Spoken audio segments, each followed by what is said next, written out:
Welcome to Sari, Conversations with Mimi, a weekly podcast by Social, also a member of the Guerrilla Podcast Syndicate.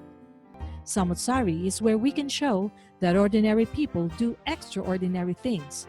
Tune in to be entertained and to learn something new with your host, Mimi Lorilla.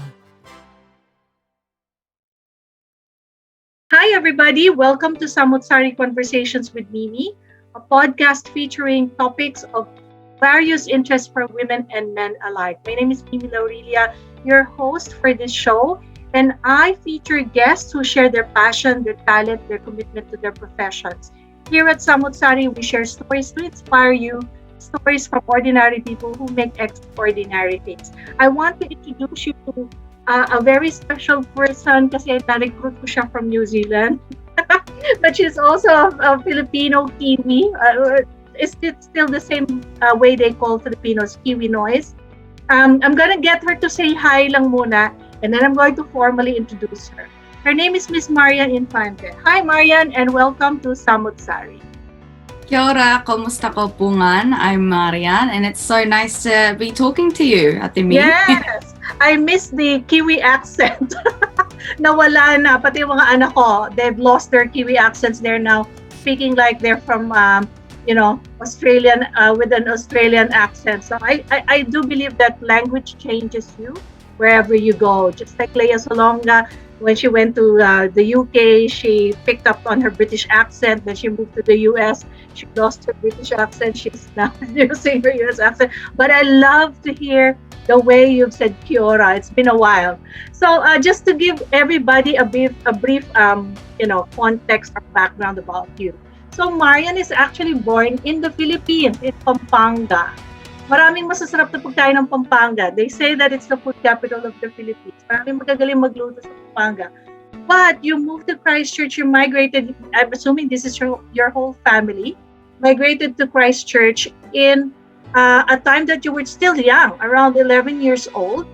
And then I will ask you this because I'm not sure what this actually means, but let me just go through your bio here. You are an interdisciplinary Kapangpangans creative practitioner, an actor, a writer, a producer in theater and film. And in 2016, you graduated with a bachelor's in performing arts, majoring in screen and theater acting from Unitec. And then you joined forces with the Proudly Asian Theater, PAT, as the company producer and co-founder and creative director of Te and Kuya Collaborative, TKC. How nice naman the name, Te and Kuya Collaborative. You also emerged as a fresh playwright in 2018, a screenwriter in 2020, presenting and featuring in Aotearoa's first and award-winning Filipino theater production called Pinay, and has recently released Mekeni. Wow, another Pampanganya word. Aotearoa's first Kapangpangans short film, proving you and this film to be a game changer in New Zealand's artistic landscape. And obviously, as part of your craft, you did upskilling and joined the screen industry, not only as an actor, but as a new producer. So you are obviously making waves in New Zealand, making history, starring as the first Filipino nurse role. Maybe you're the first Filipino actor. I don't know, but you can debunk that. You can correct me if I'm wrong. And you're called Madonna Diaz. That's your name. In New Zealand's longest running soap TV show, Shortland Street. Oh, I miss Shortland Street. We don't have Shortland Street here.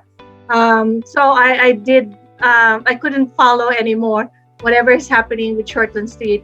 And your goal is to empower and authentically represent Asian voices and support the growth of Asian talents in film and theater. Wow, what a very, very deep and strong and really grounded background in the performing arts. So, Marianne, there's so many questions, and we could go so many ways with this episode.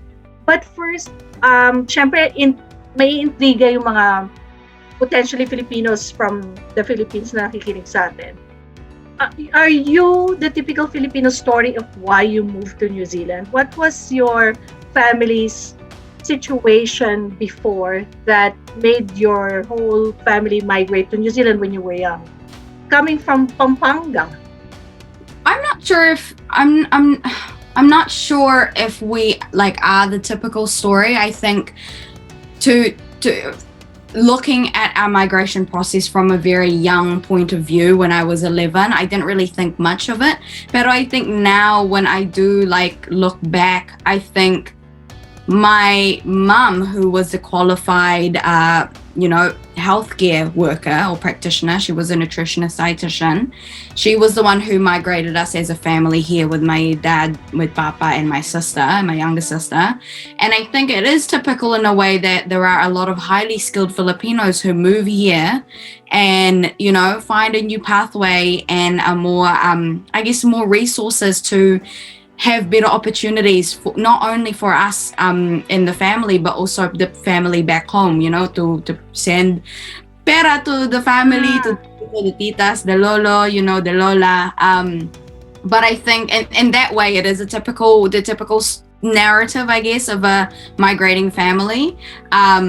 But I also know that one of the reasons we moved is also for family, because we wanted to be closer to my tita, my cousin who had cerebral palsy and needed the extra family support because she could no longer be a solo mother. So she needed, another, I guess, support network to be able to help her with my cousin. And then from that on, the rest is really history, and we've kind of branched off doing our own thing. My younger sister is also now in the medical field, and now I'm in the arts, the absolute polar opposite. But I think everyone is just making waves in their own meaningful way. Yeah. So when you moved to Christchurch, did you guys settle in Christchurch? I had this impression that you're not living in Christchurch, or are you still in Christchurch? You moved.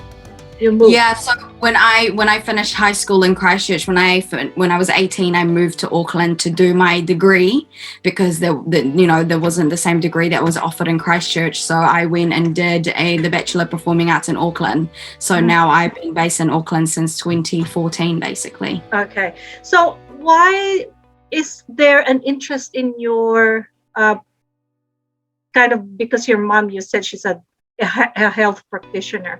What made you decide to go into performing arts? What was it? Are you the typical Filipino child that the parents wanted to sing and dance at a very young age? Or are you just naturally inclined to perform, to do some more of those, connecting with people in a sort of different way, visually, through performing? I think a bit of both. I mean, Mama and Papa always, palagi naman silang encouraging in terms of magkanta ka sa karaoke, do your dancing. They were always really supportive, but they never pushed me in this direction. I think there was a time, especially when I was spending a lot of time with my tita and my kuya who had cerebral palsy, I was more inclined to go into the healthcare field as well. But then when my kuya passed away when he was 16 and I was 13, that kind of opened a whole other door for me, which is that I really enjoy connecting and expressing myself through the format of storytelling. And I'm not just saying that in a way of being on theatre or being on stage. I mean that as well, through painting, through sewing, through history. I think I'm quite into literacy, and that kind of just took a life of its own. And when I finished high school, I genuinely was like, I don't know what to do with myself, but I knew I excelled in dance, I excelled in drama, I excelled in history, and in English, and then I kind of was just like, well, I'm not really sure what I'm gonna do, but let's just do what's fun and what feels meaningful right now. And that took me to Auckland, and I guess it stuck, tita. Yeah, so is that what you mean by interdisciplinary? Meaning you can, dub into this and that. Meaning you can write a play today, tomorrow you can act. So can you flesh it out a little bit for those people who are not into your field, just to give them a bit of perspective or further insights into what that disciplinary creative practitioner means? Yeah, so I think it's just a fancy way of saying slash, like I'm an actor slash dancer slash producer slash freelancer writer. But yeah, it does mean I have a bag of tricks that I use as a freelance creative, which means, you know, I'm not employed by anyone, so I kind of work from gig or project to project. And sometimes I will be contracted as a producer. Sometimes I'll be contracted as a stage manager, as an actor, or as a dancer, or as a puppeteer. This means I have a number of sets of skills that I can do that basically allows me to pay the bills as a creative across other many projects. But yeah, I think it's just a good, easy way of saying I'm a quadruple jack of all trades. You're a jack of all trades / generalist. You're not super niched into one particular skill. But I think it is a good sum up of the fact that I jump between the theatre and the screen, so that I can be behind the camera and in front of the camera, and I think that's a lot of creatives actually here in Aotearoa. You know, like there's not a lot of acting jobs, so if you want to be in the industry, you do have to be flexible, and you have to be extra, I suppose, agile in terms of what else you can offer or what else you can do in the industry, because the industry is so small. So you kind of want to be creative in being a creative. So I think that was my next question, because people know New Zealand as a country full of service providers, healthcare workers, IT professionals. Sometimes there was even a wave of teaching professionals who moved to New Zealand. So they don't probably know much about the performing arts or the theater industry, the movie industry. And you say that it's really small. So, and a lot of them probably know New Zealand as the land of the hobbits, the land of the Lord of the Rings. So, how do you thrive? I mean, who are your competitors there? Are they migrant workers like you in the field, or are they local people who just love to be in the arts? Give us a little bit of a flavor about what's happening with your industry in particular. Yeah, I think there is definitely competition nationally as well as internationally, especially during COVID times. I mean, I'm not quite entirely sure of where we're at the moment with the current pandemic, but I remember the first couple of lockdowns, New Zealand was one of the safest countries to be able to put a production together. So there was a lot of international companies and productions coming in, making shows. So that definitely poses a great opportunity, and also a little bit of a threat to the local performers and local crew. It brought in a lot of money and a lot of opportunity, but also it meant a lot of competition from overseas as well. But in terms of like the theatre industry, we are still quite small. I mean, being in the middle of it, it feels quite big for me in terms of the industry. I feel like that is my universe here. But in the grand scheme of things, I know that the arts is still one of the fields that we are still fighting as a valuable trade, as something that is really important, especially now in a world where we all feel quite isolated and disconnected. But in terms of who I'm specifically competing with, I think it's still the same thing of I'm competing for Asian voices to be on the big platforms, you know, and in my own ways as an individual creative or as a company producer, there are you know, movements forward in terms of how we are doing that successfully, running Proudly Asian Theatre Company and empowering a lot of Asian practitioners. So I do think we are making changes, but it does also go to show that, you know, there is still a lot more work to go when I'm playing the first Filipino nurse on New Zealand TV, which has been on for almost 30 years. And we know that Filipino nurses have been around in New Zealand hospitals for many, many years. But for some reason, I'm the first Filipino nurse. And I do want to debunk that really quickly. I know there has been a couple of other Filipino actors in the show, but not in the nurse role, not in a role or not in a position, I believe, that has been highlighted that they are Filipino, but I do acknowledge that there have been other Filipino actors in the show. I'm just really lucky to, I guess, be one of the major casts that can have that spot and really wave the Filipino flag.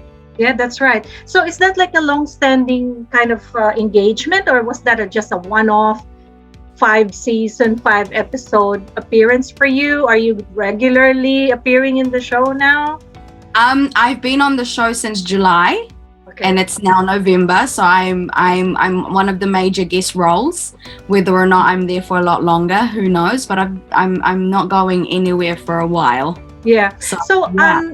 you said it's very tricky to do all these productions during the pandemic, and a part of my podcast is touching a little bit around how we pivot during COVID, how we move our businesses online, or whether there are components of it that is, just slightly bearing towards online work. How did Shortland Street do your taping? Are you like Filipinos? You are in locked-in taping. How did you guys do that during the pandemic? So I'm very lucky. I'm very, very lucky because last year when Shortland Street went into lockdown, they did a massive overhaul of how they're going to do their COVID protocol. We were not allowed to film under level 4, but under level 3, there's a specific, protocol that they've put together with Screen Safe New Zealand that Shortland Street is one of the only productions that are able to film under level 3. And the protocols are really strict, super strict. We're not, even though we're working together in the same building, I haven't been near anyone for at least a meter. Wow. We have our own dressing rooms. We use glass between people for any intimate probably scenes, or a lot of green screen, or a lot of editing. So there's a lot of magic that happens for our editors, and that our editors and directors are pulling off, which is amazing. That it makes it look like we're closer than we are. But lots of camera tricks. Yeah, I bet. Because sometimes I go YouTube and I always look at BTS's behind the scenes stuff, just because I'm so curious about how that's done. So let's digress a little bit. You said here that you also did this Filipino production called Pinay, and then you released Mekeni. What was your motivation for, creating those sort of productions? Is it just because you want to highlight the Filipino voice, or is it because there's something that you advocate? It's something more Pinay focused, or what is it exactly that inspired you to do those productions? I think those two projects come very differently in terms of where I was at in my life. Pinay was definitely the first one that was sort of my awakening as someone who really wanted to travel back to her roots, or to really understand what it means to be a Filipino or Filipina here in New Zealand, and how I sort of perceive that. Because I think, we can talk about how we're invisible minorities. We can talk about how there's not a lot of opportunities for us to be in these spaces. But then I kind of got sick of that as a Filipina in the arts, that I knew I was never going to get auditions for a Filipino role. And I knew and I have to make it myself. So when I managed to find my tribe, which is with Pat, when I managed to, to find the right people to work with, I managed to surround myself with people that gave me the ability and strength to be able to write my own play. And a lot of that is inspired by my own upbringing, and a lot of my experiences from the stories I hear about Mount Pinatubo erupting, my lived experience of the Christchurch earthquakes. And it's quite a metaphoric and also quite like a home soap drama of family coming together and coming apart in the process of migration. And I think for me, that was my version of what it meant for me as a Filipino, shifting ground. By shifting ground, I mean from moving from one land to another. And in doing so, I think it then became quite radical, which is that I was setting the standard for Filipino makers, because no one has done it before. Having then taken the history, the historic move in the theatre landscape of it being the first Filipino theatre production in New Zealand, it kind of naturally and organically became a really big deal, because it was, like I've been here for a long time and I can't believe I was making the first one. And then I thought to myself, well, if it isn't me, who else is going to do it? What am I waiting for? And maybe someone else out there is just waiting for someone to show them the way. And I knew realistically I wasn't going to tell every Filipino story. I was telling my Filipino story, and hopefully that will open a space or a door for other Filipino makers. And then in doing that, I guess I, you know, was seen by the community, not just the Filipino, but also the non-Filipino community in the art space.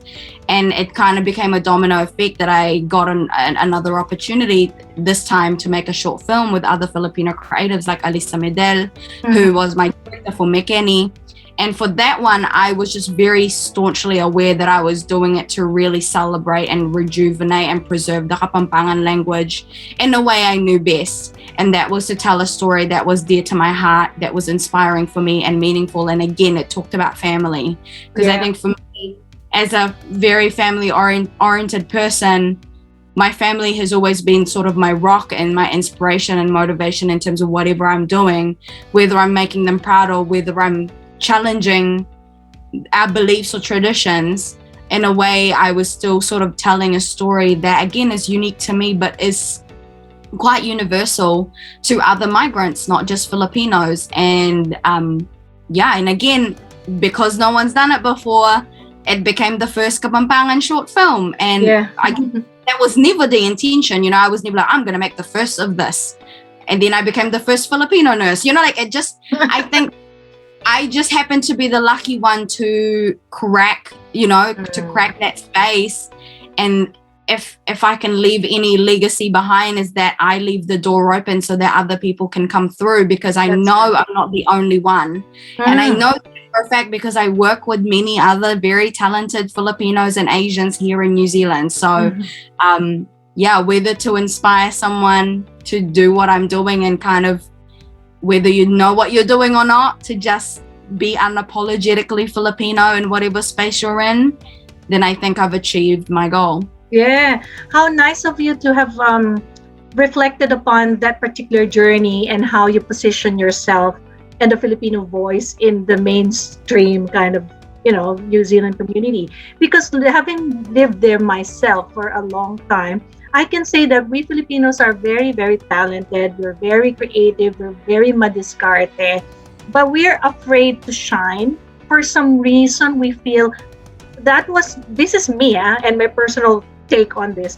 We feel so indebted to New Zealand that we dare not. That we feel that we owe so much of where we're at that time when you're in New Zealand, coming from your various experiences in the Philippines. You just want to keep quiet, stay put, have a very quiet life, enjoy the benefits and the support of the government, but don't dare shine. Because by shining, you feel that, there you go again. Your baggages will, from the Philippines, siguro yung crab mentality, what people will say about you, things like that. But people like you said, you're a game changer, and you're a shaker and a mover. Really shaker, because you're going out to do certain things that are not usually being done, and it unnerves some people. But for you, that wasn't your intention. You just want to keep doing, keep growing, keep innovating, and that has already spoke for itself. Yung mga achievements mo and all the accolades and everything that you've gone through. And one of them is this New Zealand Heroes Award, and that's really a testament to your commitment, to your profession, to your passion. What's next after that award? What do you reckon you'll be venturing into? And it's not to say the award is just a springboard. It's just a nice cherry on the top of your cake. But you can have your cake and eat it at this stage in your life. So what's next for you, Marianne? What do you think would be your future personal and professional goals?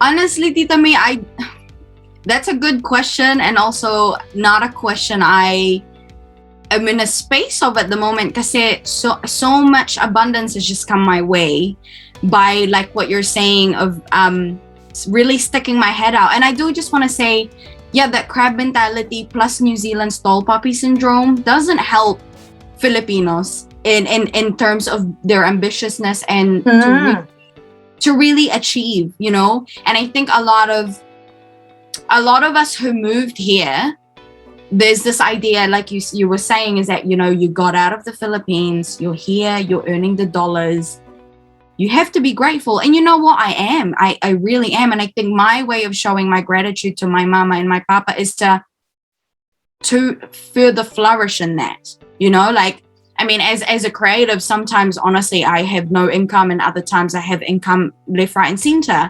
But there are many months where I'm working for free, and many months I'm not earning anything at all. And that's just how the creative industry works. Hopefully we'll change that very soon. But I think for me right now, I'm just really focusing on doing my job well as a full-time actor on a primetime television. And really at the moment, I feel like I'm taking a bit of a step back and just really creating foundations and platforms for other new and emerging artists to feel represented by, or to feel empowered by. Because I feel like I'm a few steps ahead because of the opportunities and spaces I've taken, but it doesn't mean I can go back and help the other people be mentored or be in a space where I am now. So I think at the moment I'm just really in a space of gratitude, but I think in the future I don't see why Proudly Asian Theatre can't be national. You know, at the moment we're very much in Auckland. Yeah, we are starting to talk to our, like, you know, overseas sort of connections for other future projects. I'd love to be able to work outside of New Zealand. Hopefully, one of my biggest dreams actually is to be able to collaborate with Filipino makers in the Philippines. And I'm quite curious how that's possible, and how I can, you know, bring my, you know, New Zealand or Aotearoa, like mana, back home and be able to take the, you know, the kaupapa that I've been working here, and how I can use that to grow in my Filipino roots as well. But maybe an Emmy, maybe an Oscar in the future, like maybe 10. Well, to me, it's not impossible, because like you said, there's no one gonna stop you, because you're already ahead of the game. So it's just a matter of time when you yourself reach out to those different groups and try to collaborate with them. I'm ready, Tita. Yeah, I bet you are. But in another spin of things, because you're so Auckland based, how are you being supported by, for example, the consulate or the embassy, or the local government of Auckland, or other Filipino community groups in other areas of New Zealand? Not just for yourself, but for your company, for your theater group, for your particular industry. Are you getting some help from them at all? I'm definitely getting a lot of help from them in terms of visibility whenever I'm doing projects. They help us outsource information or help us with our marketing. But in terms of that stuff, like financially, not really. There's not really a lot of money. A lot of the support I get through Proudly Asian Theatre and Then Queer Collaborative are a lot of our Creative New Zealand or New Zealand Film Commission, or at the moment for McKinney, we've got Someday Stories, who are also being funded by other big companies. But no, I don't have any direct sort of, I guess, financial support, but I know the current ambassador is very supportive of my endeavors. They went and saw Pinay when I put the show on. So I'm also a VAMBA, a volunteer ambassador. So, you know, like, they know I'm around and I'm here to help them out as well. But in terms of the creative space, maybe that's a further conversation we can have, and it's a conversation I'm willing to explore. But I think I'm also very aware that at the moment with the pandemic, there are a lot of other spaces that really needs focus, like our mental health sector, and a lot of our migrants are needing the current support with what is going on with the pandemic and how that's affecting people's visas and all of that, which is just so not my field. So I know, you know, parang dapat alam mo din kung kailan, when it's your time and when it's not your time. Do you know what I mean? So I think right now, especially with COVID, I'm just happy that I can entertain people 7 o'clock Monday to Friday, and I'm getting, you know, the support I am receiving from a production company that looks after their cast and their crew. So I'm very that way. Yeah, from what you've already said, I'm already thinking about how that collaboration would happen. For example, here in Australia, we have local grants for the arts, and I could also piggyback that with promoting the Filipino culture. So there are ways where future collaborations can happen here. And I know some people here in that space where community influence is possible. So we will talk offline and see how that happens. Because at least as far as I'm aware, because I've written grant proposals and have been successful in getting that for my day job. So I think I can, do something similar to help promote our work without it being a part of my day job. And because I know how the system works, that is a possible way where we can enter and collaborate. Yeah, I do just want to say that here, in terms of other support we're receiving, is that Pan Asian Screen Collective, which is another collective that's working with Proudly Asian Theatre Company, we're getting a lot of support from them. We're very much supported by CNZ, New Zealand Film Commission, but also, actually, that reminds me, in 2018, when I was in the new development of Panay, the embassy did help with a little bit of a putia towards my development. So they did manage to help in terms of figuring out what I'm doing with the script. So that was before we put the show on. So the embassy, pre-COVID times, when it was possible, were able to help out where they could. So I definitely know that it's not an impossible venture to go into, and I know there will be support out here. But I mean, everyone needs money always. So that's always a thing. But I feel very lucky that, I'm also an Equity New Zealand board member. So I'm very privileged in a way that I'm in conversations that I, probably wouldn't be if I wasn't a board member. Right. Yeah. But I get a lot of support from the New Zealand film and theatre community, mainly because of the circles I roam. And again, it's just one of those industries that you have to be nice, You can't be in an industry where really we're not doing it for money, Yes. So when there's not a lot of money in the game, there has to be a lot of heart. So I'm very grateful with a lot of I agree. people. Yeah, so a lot of people. Outside of that, Marianne, what do you have a life outside of theater production? Do you have like something that's you and the other side of you? Like for me, I have a day job. I'm a mom. I do this and that, but I do podcasting on the side. I do singing on the side. I do writing on the side. And you being all over the spectrum now of performing Over the show. What do you do outside of that, Marianne? Give us a little bit of a non-work related picture of yourself. Yeah, so honestly, before I was, grateful and proud to be a full-time creative. And when I say full-time, I mean like over full-time, because I was doing projects on top of projects. But now with the luxury of having a full-time job, I actually have the option to not be working all the time. I just got a puppy recently, so I'm a new dog mom. That's a fur parent. They call it a fur parent. Yeah, so that's something outside. But I mean, all of the things I enjoy doing that are outside of what I'm getting paid for are still quite creative. So I mean, maybe I just can't get myself out of it. I write all the time. I mean, I'm making projects on the go, as you can see. Yeah. I dance. I make TikTok videos now, like just whatever makes me enjoy my day. But outside of that, I think I'm just really big on the mental health and well-being space. I do a lot of, again, still through art. I advocate and raise awareness for a lot of our neurodiversity whānau people in New Zealand through the educational system. Sometimes I collaborate with Taurima Vibes, who are currently looking after the Hauora mental health space in the art sector and outside of that. But I kind of work in pockets, and I go in and out of these little projects that, to be honest, I think just makes me feel good about, the world and myself. But outside of creative work, my dog. That's my life now, and my partner. So you probably have a lot of Instagram photos of yourself with your dog as well. The last week has just been about my dog, yes. So it was so refreshing to hear all your insights, because I've not been able to engage with somebody from your sector. I've often engaged with business people, online sellers, vloggers and people who have very technical skills, like a microbiologist was once in my show.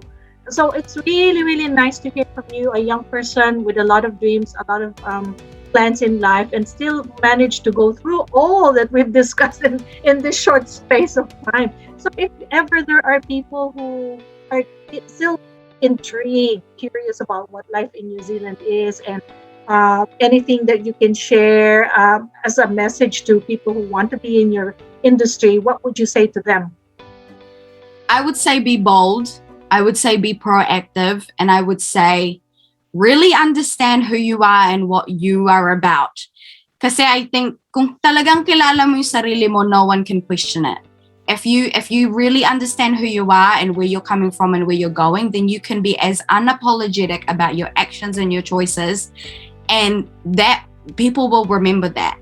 And I also think in an industry like the creative arts, you have to not be lazy. And other than being able to do the hustle and the grind, you also have to be really kind to yourself. You have to be really kind to other people, because it is a very competitive industry. And the only person other than your, hopefully you have your good support network that will give you the validation and love you need. Ultimately, you have to be able to validate and back yourself up. If you can confidently say, I have what it takes, then you have what it takes. Why would you let other people question that? And you know what? I say this as someone who also still sometimes questions it, but I've done this really incredible thing where I've surrounded myself with people who really look after me when I can't look after myself. But also, it takes practice to be good to yourself. So I think be kind to yourself and know you can do it. That's it. Yeah, you just have to be open to possibilities as well. That's part of being kind to yourself, because if you're closed up and you just refuse to see what's out there. And I would also say, I guess in a space, especially where Filipino voices are becoming new or becoming more familiar, you can do no wrong. And if you do make mistakes, you will learn from it. You will learn from it, and other people will learn from it. So I guess acknowledge and celebrate your mistakes, because the next day that mistake might be the best lesson you've ever encountered. Yeah, that's great. Love it, love it. So what about those episodes where you appear in Shortland Street? For people like us who don't have access to the regular showing, are they on YouTube? Can we watch previous episodes at all? Or do you have a Facebook page? How can people get in touch with you through your different roles on TV? As far as I'm aware, TVNZ website, the on demand, is available in Australia. So TVNZ on demand, all of the all of the Shortland Street scenes are on. I also think it's on YouTube, mainly because my family in the Philippines watches it through YouTube. But it's there you go. Behind, But That's TV okay. on demand, I think works for Australia, because we're brother countries, sister countries. Yeah. But yeah, Monday to Friday, you'll see me. That's where I am. I wonder what happened. Really, that was the time when, I don't even want to discuss it here because it's going to take us even longer to talk about Shortland Street. But my kids and I, and even my parents, when they were still alive, we were so hooked on Shortland Street when we were in Wellington. So that was a part of us being Kiwi-Pinoys. That's kind of like our cardo in the Philippines, that long-standing. What's this, Fernando po? For people if you haven't seen Shortland Street, I will say that the character I play, Madonna Diaz, she represents the Filipino accent on the show, which is really refreshing for a New Zealand program. You hear a Filipino be a staunch Catholic, great nurse on screen that you may love or you may hate.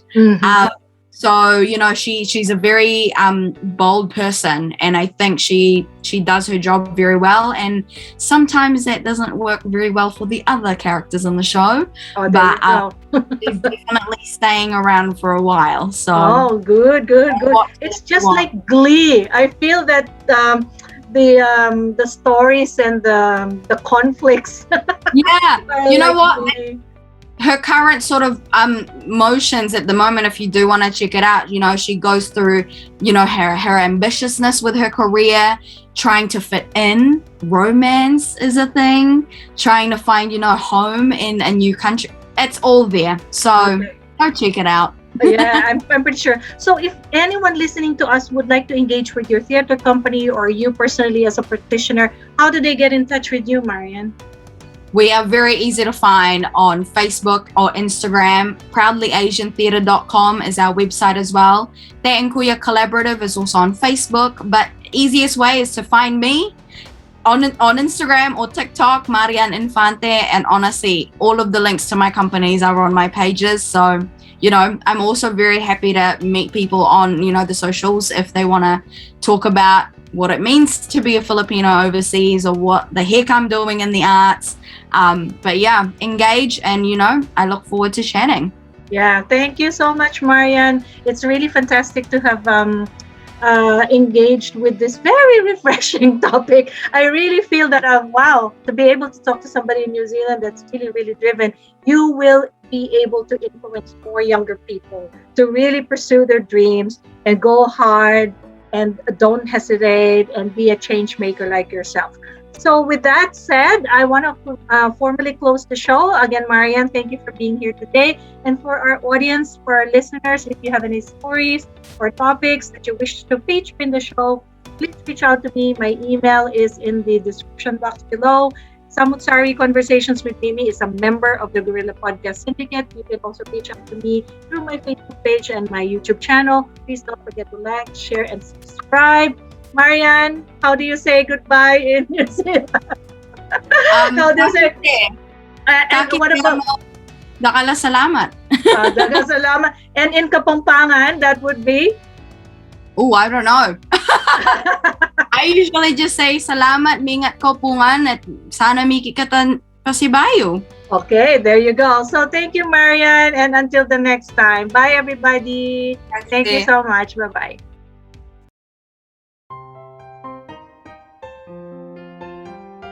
If you find value in this episode, make sure you like and subscribe to be notified of new releases. If you have any questions or suggestions, please reach out to Guerrilla Podcast or send us an email at mimi@dinosocial.com. Spread the word and don't forget to tune in next time.